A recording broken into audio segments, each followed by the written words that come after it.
அது மாத்திரமல்ல, தேவனுடைய பிள்ளைகள் ஐஸ்வர்யத்தை என்ன செய்ய வேண்டும் தெரியுமா? விசுவாசத்தினாலே கட்டவிழ்த்து விட வேண்டும். என்ன செய்யணும்? என்ன செய்யணும்? கட்டவிழ்த்து விடணும்.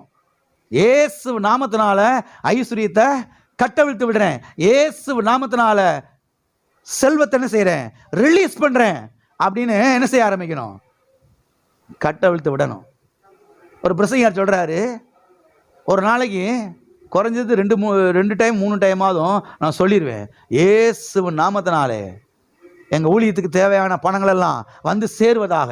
இயேசு நாமத்தினாலே எங்களுடைய ஊழியத்துக்கு தேவையான ஐஸ்வர்யத்தை நான் கட்டவிழ்த்து விடுறேன் இயேசு நாமத்தில் அப்படின்னு குறைஞ்சது ஒரு முறையாவது நினைச்சிருவேன், நான் ஒரு நாளைக்கு சொல்லிடுவேன்னு சொல்கிறாரு. ஆமே, எல்லாம் இருக்கிறீங்களா? தேவனுடைய பிள்ளைகள் என்ன செய்ய ஆரம்பிக்கணும்?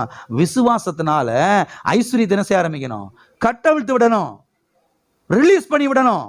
கர்த்தர் அதிகாரத்தை கொடுத்திருக்கிறாரு. வாசிப்போம் யாத்திராகமம் 3ஆம் அதிகாரம் 22ஆம் வசனத்தை.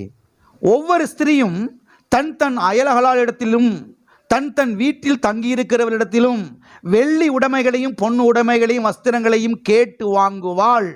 என்ன செய்வாள்? கேட்கலாம் கிடைக்காதுங்க. அதுதான் சொல்ல வரேன். இப்போ கேட்டாதான் இல்லை ஆண்டவர் பார்த்து கூரையை பிச்சு பொத்துன்னு போடுவார் நினைச்சேன். இல்லை, நீங்கள் கட்டவிழ்த்து விடலைன்னா வராது, நீங்கள் ரிலீஸ் பண்ணலாம் வராது. விசுவாசத்தில் நீங்கள் கட்டவிழ்த்து விட வேண்டும். ஆமே, அதுதான் நான் உங்களுக்கு இப்போ இன்னைக்கு சொல்லிக் கொடுக்குறேன். ஆண்டவர் பார்த்து எப்போ தர்றாரோ அப்போ என்ன செய்ய, நீங்கள் வாயை திறக்காம என்ன செய்யாது, நீங்கள் கட்டவிழ்க்காம என்ன செய்யாது, நீங்கள் ரிலீஸ் பண்ணி விடாம என்ன செய்யாது, வராது. ஏன்னா பிசாசு என்ன பண்ண பார்க்குறான்? உங்களுக்கு வர வேண்டிய எல்லா லாபத்தை, ஆசீர்வாதத்தை, ஐஸ்வர்யத்தை வரவிடாத அளவுக்கு அவை தடுக்க பார்க்குறான். இப்போ நீங்கள் என்ன செய்ய ஆரம்பிக்கணும்? இயேசு நாமத்தினால எல்லா தடைகளும் நொறுக்கப்படுவதாக, உடைக்கப்படுவதாக. பிசாசே, எனக்கு வர வேண்டிய பணத்திலிருந்து உன் கையை எடுறா இயேசு நாமத்தினால. அப்படி பேச ஆரம்பிக்கணும். எனக்கு வர வேண்டிய பணத்தை தடுத்து நிறுத்தியிருக்கிற பிசாசுடைய கரங்களை இயேசு நாமத்தில் என்ன செய்கிறேன்? எடுக்கும்படியாய் கட்டளை கொடுக்கிறேன். ஆமே, தடைகள் எல்லாம் நொறுக்கப்படுவதாக இயேசு நாமத்தினாலே ஐஸ்வர்யத்தை ரிலீஸ் பண்ணி விடுகிறேன் என்று என்ன செய்யணும்? ஐஸ்வர்யத்தை ரிலீஸ் பண்ணி விடணும், கட்டவிழ்த்து என்ன செய்யணும்? விட வேண்டும். வாசிப்போம், தொடர்ந்து வாசிப்போம்.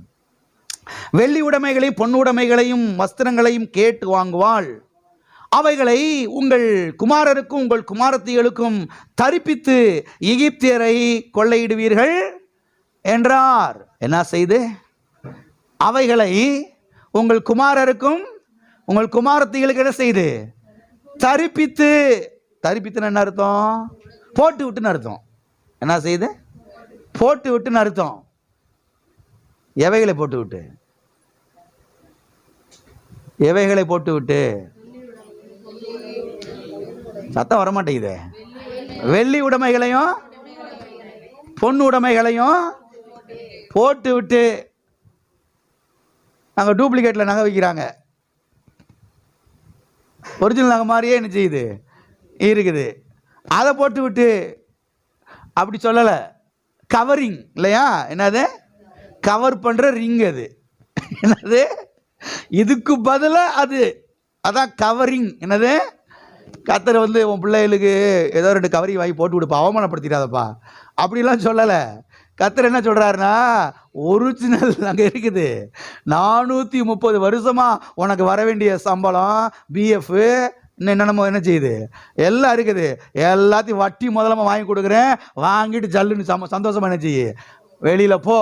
அவர்கள் வெறுமையாய் போவதில்லை. ஆமேன். வெள்ளி உடைமையிலும் பொன் உடைமையிலும் கேட்டு வாங்குவாள். கேட்கல என்ன செய்ய முடியாது, வாங்க முடியாது. அதனால கேளுங்க, விசுவாசத்தில் கட்டவிழ்த்து விடுங்க. கட்டவிழ்த்தா கண்டிப்பாக என்ன செய்யும்? வர ஆரம்பிக்கும். ஆமேன். இங்கே சொல்லப்பட்டிருக்கிறது, அவைகளை உங்கள் குமாரருக்கும் குமாரத்தைகளும் செய்து தரிப்பித்து. ஆகவே நம்முடைய தேவன் கலட்டி விடுகிற தேவன் அல்ல, நம்முடைய தேவன் மாட்டி விடுகிற தேவன். இன்னைக்கு அநேக சபைகளில் கழட்டி விட்டுருவாங்க. அதான் நான் தொங்கட்டேன், அங்கே தொங்கிட்டு இருக்குது. பிரசங்கியாருக்கு வேலையை பார்த்தீங்களா என்ன வேலைன்னு? பிரசங்கம் பண்ணுறதை விட்டுட்டு யாருக்கு அதில் தொங்குன்னு ஆராய்ச்சி பண்ணிட்டு இருக்காரு இவர். யாரு? சொல்லவே சங்கட்டமாக தான் இருக்குது. உங்களுக்கு புரியணும்ல, அதனால சொல்கிறேன். என்ன அது ஒரு மாதிரியா இருக்குது ட்ரெஸ் இன்னைக்கு? உங்கள் ஃபுல் மைண்ட் எங்கே இருக்கணும்? அதை விட்டு போட்டு என்ன செய்யுது, இது என்ன தொங்கிக்கிட்டு இருக்குது, இது என்ன கொடை மாதிரி ஆடிக்கிட்டு இருக்குது. தொங்கிக்கிட்டு இருந்தால் பரலோகம் போக முடியாது, ஒட்டிக்கிட்டு இருந்தால் பரலோகம் போகலாம். அது எந்த பைபிளில் போட்டிருக்குது? ஒருத்தர் சொல்கிறாரு, தொங்கிக்கிட்டு இருந்தால் உனக்கு நீ ஞானஸ்தானம் கொடுக்க மாட்டேன், ஒட்டிக்கிட்டு இருந்தால் பரவாயில்ல. அது எந்த பைபிளில் போட்டிருக்குன்னு காமிக்க மாட்டேங்கிறாங்க என்கிட்ட யாரும். ஒட்டிக்கிட்டு இருந்தால், அதாவது கம்மல் இல்லையா, ஒட்டிக்கிட்டு இருந்தால் என்னது, கம்மல் போட்டால் ஞானஸ்தானம் கொடுக்கலாமா? அது டிங் டிங்னு ஆடிக்கிட்டு இருந்துச்சுன்னா ஞானஸ்தானம் என்ன சொல்கிறதுன்னு தெரியல பாருங்க மக்களை. பிசாஸ் பாருங்க, பிரசிங்கர் மூலமாகவே கிறிஸ்தவ மக்களுடைய மனதில் ஆழமாக விதைச்சி வச்சிருக்கிற விதைகளை. அதனால தான் நான் வசனத்தை போதிக்கிற சபை காட்டி கத்தர் என்ன செய்யணும், தோத்திரம் பண்ணணும், துதிக்கணும். ஆமென்.